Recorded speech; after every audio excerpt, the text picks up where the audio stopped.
Hi everyone. I need you all to do me a favor. I'm filming this after the video is completed and I added it on. Regardless of whether you have a 365 or not, or if you're not even interested in watching this video, if you live in New York State specifically, and to be honest, you should be outraged about this regardless of what state you live in, please watch this video to the end. The part at the end is the most important part. Stay tuned.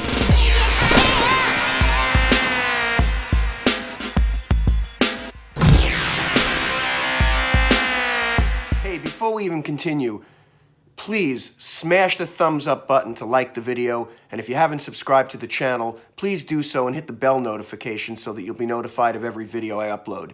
This video in particular, it's important we get it out to as many people as possible.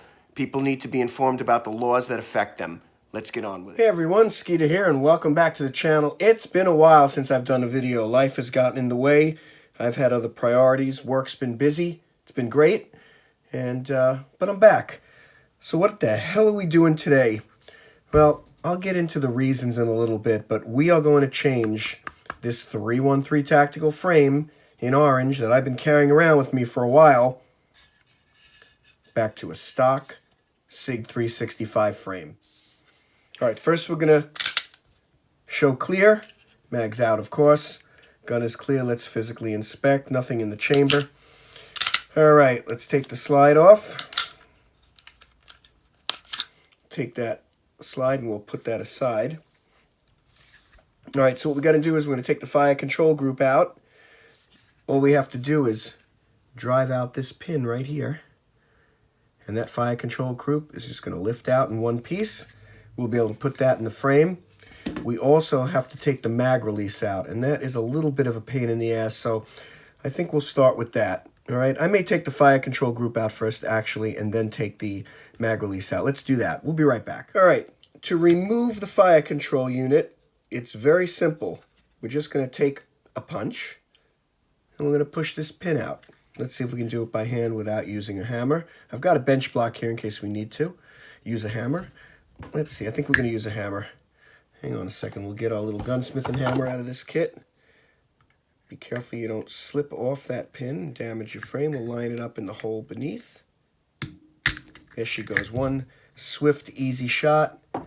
Out she comes. Let's put the bench block aside. And let's see, we're just going to lift it up from the back. Lift it out.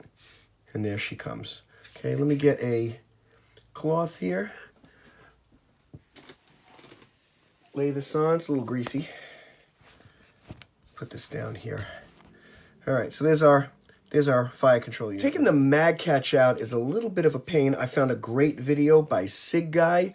I'm going to give you a link to that in the description below. So instead of showing you how to do it, his video is way better than mine could ever be. So I'm just going to let you guys go to that link to learn how to do that. But mag catch is out of the 313 tactical frame. We'll set that aside. I got it into the stock SIG frame. Easy peasy. Let's go put the fire control unit back in. All right, let's get the fire control unit back into the stock SIG 365 frame. That is a very simple procedure. You take your fire control unit. You can see the opening right here where the trigger slips in. You're going to go from the front. Going to slip the fire control unit in, and it snaps down. Here it is from that side. Now we're going to go back to our bench block.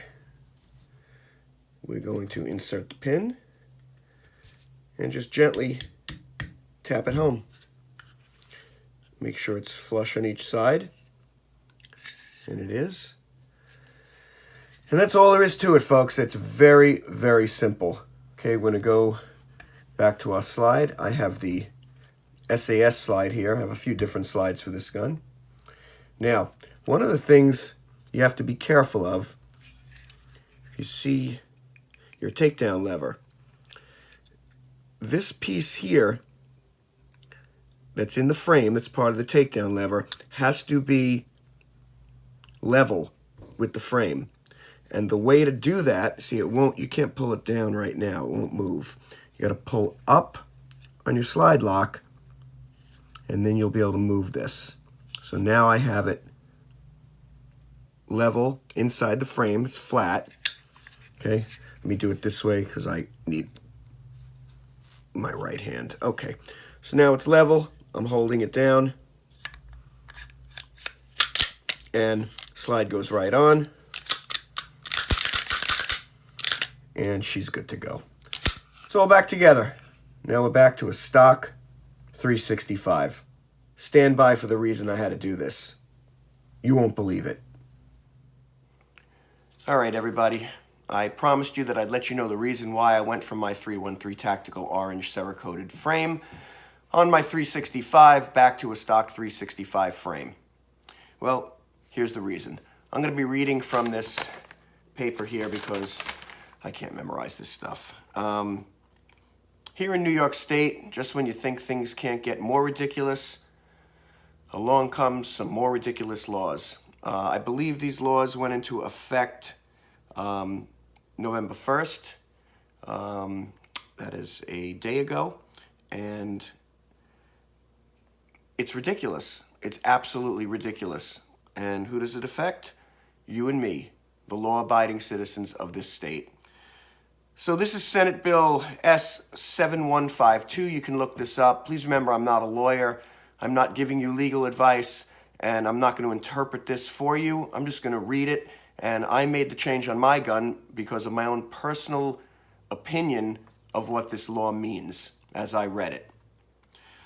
So S7152 is an act to amend the penal law in relation to redefining the term disguised gun to include any rifle, pistol, shotgun, or machine gun resembling a toy gun, and prohibiting the possession, manufacture, or design thereof.